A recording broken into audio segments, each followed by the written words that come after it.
खबर मिल रही है कि ईरान लगातार बड़ी जंगी तैयारी कर रहा है। चीन से 20 J-20A फाइटर जेट्स भी खरीदेगा ईरान। ये खबर आ रही है, अहम सहयोगी है ईरान का चीन। 48 घंटे पहले ही मिली है J-10C की पहली खेप भी। चीन से ईरान ने 40 J-10C फाइटर जेट्स भी खरीद लिए हैं, यानी अपनी एयर पावर को और मजबूत करने में अब जुट गया है ईरान। और ये देखिए आप तस्वीरें हम आपको दिखा रहे हैं उन फाइटर जेट्स की जिनका सौदा, जिनकी खरीद ईरान चीन से कर रहा है।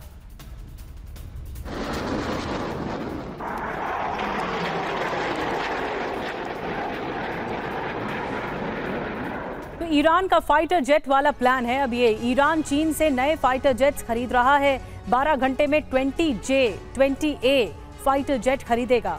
40 J-10C फाइटर जेट्स खरीद चुका है ईरान। दोनों में PL-15 मिसाइल हो सकते हैं तैनात। ईरानी मिसाइलों को फाइटर में तैनात करने की तैयारी है। तो ये ईरानी मीडिया के हवाले से बड़ी जानकारी मिल रही है ईरान के जंगी बेड़े से जुड़ी हुई।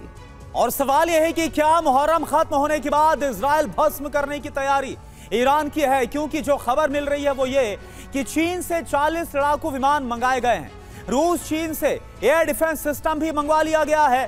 तेहरान पहुंचे रूस चीन के रेडार सिस्टम भी, एयर डिफेंस और रेडार की तैनाती भी कर दी गई है।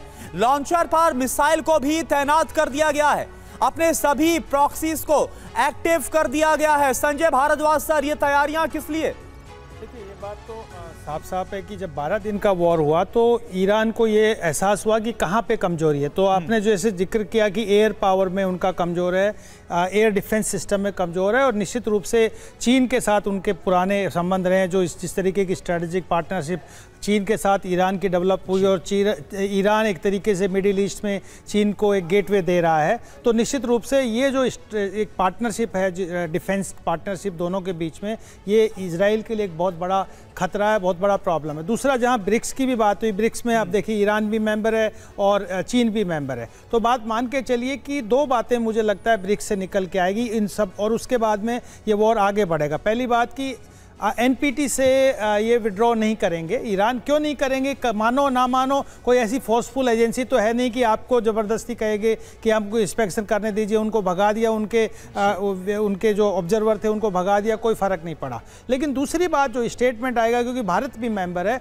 तो उसमें एक पॉइंट आएगा कि देखिए, आप सॉवरेनिटी को, आप किसी की कंट्री को सॉवरेनिटी पे कोई आँच नहीं आनी चाहिए। अब क्या हो रहा है कि अमेरिका और इजराइल अगर ईरान पे आक्रमण कर रहा है तो सॉवरेनिटी पे आक्रमण हो रहा है। वो इंटरनल क्या प्रोग्राम चला रहे हैं, किसको खतरा है, वो एक दूसरा बियॉन्ड उसके परे की बात है। तो ये जो इशू, दोनों स्टेटमेंट आएंगे, इससे इजराइल और अमेरिका भड़केगा। निश्चित रूप से दोबारा से अब टारगेट करेगा उनका न्यूक्लियर के साथ साथ, जो खामनेई के लिए ट्रंप ने कहा कि हमने खामनेई को छोड़ दिया, तो निश्चित रूप से खामनेई भी उनके फुल टारगेट में होगा कि जब तक खामनेई नहीं जाएगा तब तक न्यूक्लियर प्रोग्राम तो सर ऐसा लग रहा रहेगा, और ये जंग आगे बढ़ेगी। बिल्कुल, ये जंग आगे बढ़ेगी। बहुत बड़ी भविष्यवाणी सर आप कर रहे हैं कि ये जंग आगे बढ़ेगी। अभी ये जो समय के बादल हैं वो फिलहाल ज़रूर थमे हुए हैं, लेकिन कुछ ना कुछ बड़ा फैसला हो सकता है ब्रिक्स में ईरान पर, और एक बड़ा स्टेटमेंट निकलकर सामने आ सकता है।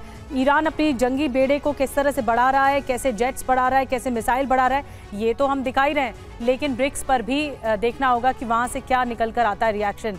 एक और बड़ी खबर है इस बीच, ईरान के लिए चीन ने समर्थन का हाथ आगे बढ़ाया है। बड़ा फैसला चीन का, मिसाइल क्षमता बढ़ाने में मदद करेगा, ड्रोन पावर का भी विस्तार करेगा ईरान।